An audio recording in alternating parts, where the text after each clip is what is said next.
Story recapped here. Today, I'm going to explain a horror and thriller film called Wrong Turn. Spoilers ahead. Watch out and take care. In the West Virginian Appalachian wilderness, a couple climbs deep within the forest. The man reaches the top while his girlfriend struggles. She loses footing, but luckily she's on a harness. She asks her boyfriend to pull her up, but he doesn't respond. Suddenly, the man lays lifeless by the edge. His killer throws him over the edge and starts pulling the woman's harness. She uses a knife to cut her harness, but she loses balance and falls beside her dead boyfriend. The killer chases her down, and she runs for her life. With her car in sight, she trips on barbed wire. The killer then pulls her and kills her. News about the couple's death spreads throughout the county, reaching Chris' car radio as he drives along. He encounters unexpected traffic. Chris exits the vehicle to ask a trucker what's happening. The trucker says a truck spilled chemicals on the road, and it'll take hours until it's cleaned up.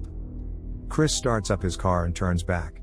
He tries to call someone to inform them that he'll be late for his job interview, but he has no reception. On his way, Chris sees a sign and takes a detour. He arrives at a gas station. Chris uses the payphone, but it doesn't work.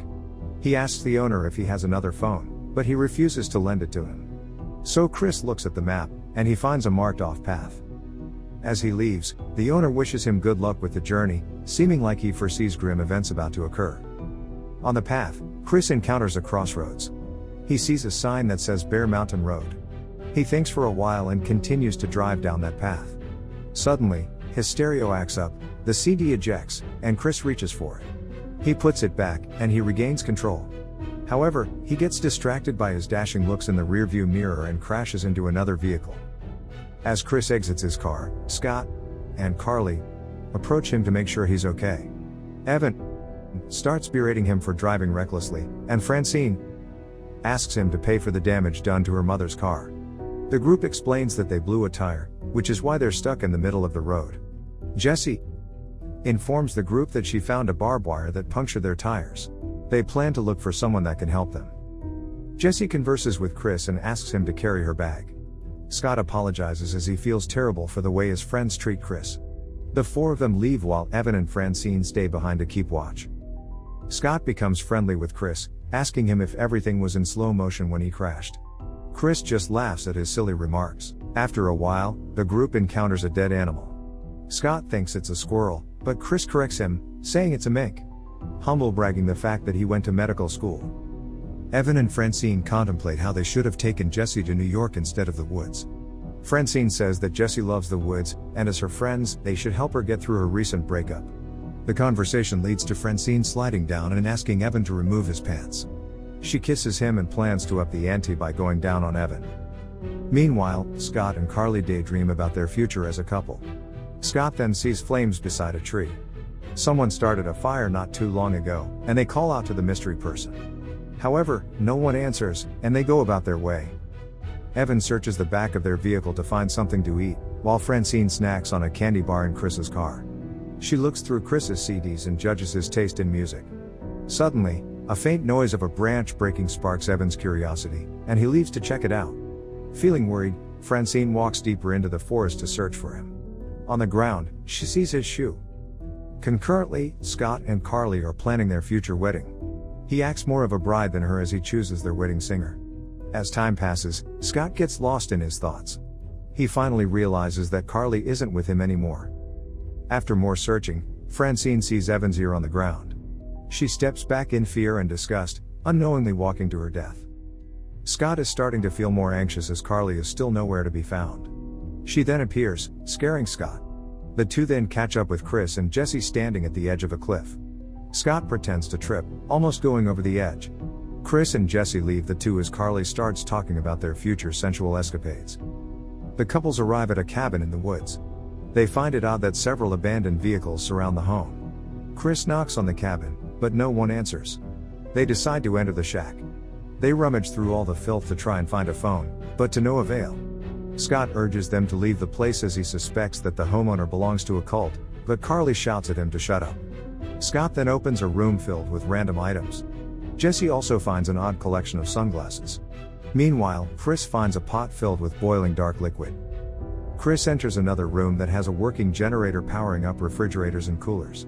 He opens it up to find jars filled with body parts. Simultaneously, Jessie finds barbed wire covered up in a corner, Chris opens up a container with human flesh, and Carly sees a dead body submerged in the bathtub. They're about to leave when suddenly, a pickup truck arrives with their vehicles in tow. They try to exit through the back door, but it's barricaded. The mutants enter their home while Jessie and Scott hide under a bed. One of the mutants drops Francine's body, and the two see her mangled face. Her blood flows through Chris's hand, and they shake in fear and disgust. The mutants with deformed faces then start cutting up Francine. A bullet drops under the bed, and a mutant reaches for it, luckily missing the two under the bed. Behind a keyhole, Carly whimpers at the sight of them butchering her friend. After some time, the mutants take a deserved nap after a long day of killing. The two couples start to make their way out of the cabin. Carly knocks down a pitcher, making noise, but the mutants stay sleeping. She can't bear to look at Francine's chopped up body.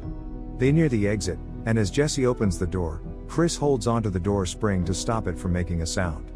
His hands start to bleed as everyone takes their time leaving. Due to this, one of the mutants awakens and sees them leaving. They start running up the mountain, and behind them are the brothers riding off for another hunt. Carly is in distress, slowing down the group. Scott comforts her by talking about their future, and she calms down. They arrive in an area filled with abandoned vehicles and remnants of murders. In the distance, Chris hears the pickup truck closing in. They get down to avoid being seen, and the deformed brothers start to search for their prey. Chris plans to use the pickup truck to escape. Scott suggests one of them distracts the mutants while the others get into the vehicle. Without hesitating, Chris starts running and shouting. One of the mutants shoots Chris in the calf, disabling him. To try and save him, Scott also runs to distract them. Jessie and Carly help Chris to the truck. Upon opening the door, Evan rolls out, and Carly gets emotional once more. They drive off, but right behind them is one of the brothers. Deeper in the woods, they spot Scott. He runs towards them, but he suddenly stops moving. An arrow pierces his chest, killing him. Another arrow shatters the glass, prompting Jessie to drive, leaving Scott behind. In the truck, Carly can't accept her fiancé's death and begs Jessie to turn back. After a few hours of driving, they return to the path. Without the love of her life, Carly's eyes are lifeless. Unfortunately, the truck gets stuck in the mud, so they abandon it. Carly refuses to believe they can survive and loses all hope. Jessie tries to tell her that Scott sacrificed himself so they could survive. She eventually listens, and they continue their journey. Chris cuts it close as he almost gets caught in a bear trap. Carly then maniacally laughs at what happened. The group comes across a watchtower. Carly starts shouting to see if someone is up there, and Jessie asks her to be quiet. They climb up the rickety ladder, and they reach the top just in time for sunset. Chris and Jessie start to look for nearby roads or towns while Carly remains pessimistic. They find a first aid kit, and Jessie helps in fixing up Chris's leg. Carly finds a radio, but no one responds to their distress call.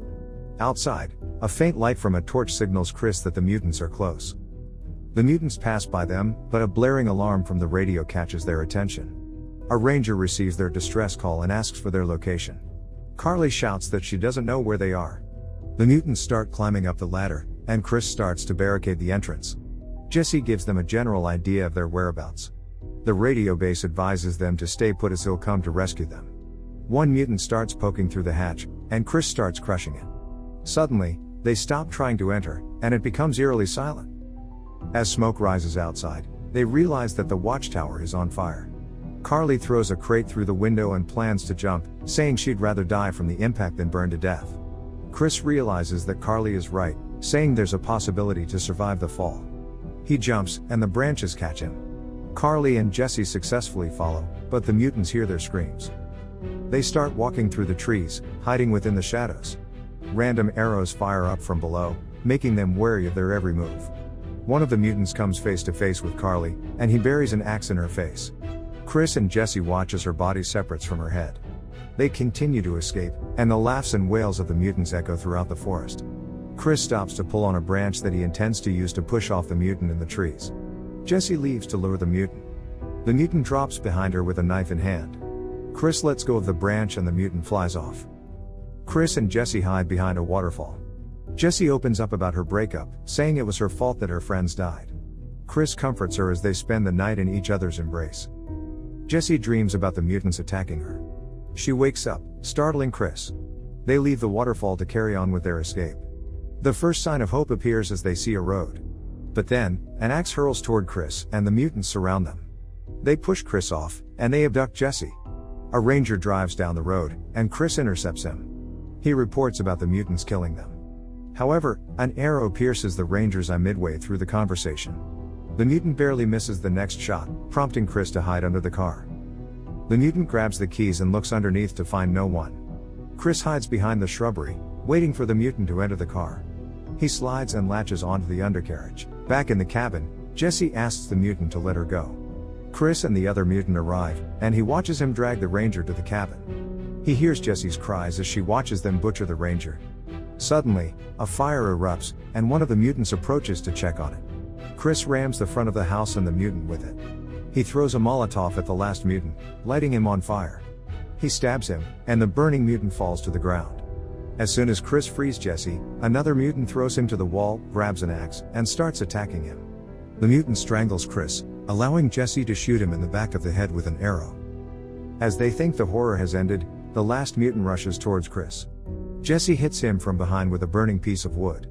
The mutant focuses on her with two knives in hand, kicking her through the glass. Chris then strangles him with a chain, and Jessie deals the final blow with an axe. The three are still alive, and with only a single shot, Chris shoots a fuel tank and the cabin explodes. After a while, the mutant's pickup truck approaches the gas station, and the owner closes up in fear. To his surprise, a beaten-up Chris steps out of the vehicle to grab a map. Chris and Jessie survive, and they drive off for Chris's job interview.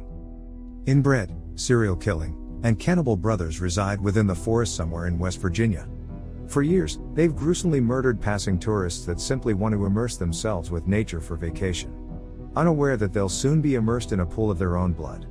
A group of young adults encounter the mutants and experience the same horrors as those before them. However, with skill, luck, and plot armor on their side, Chris and Jessie barely survive.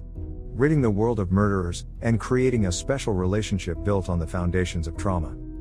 After a harrowing encounter with hillbilly inbred cannibalistic mutants deep in the woods, Chris and Jessie make it out alive. With their friends all fallen victim to the killers, Chris and Jessie have a newfound respect for life and have formed a stronger bond through a shared traumatic experience. Subscribe to watch more videos like this. Turn on notifications. And leave a like, it really helps the channel out. Thank you for watching.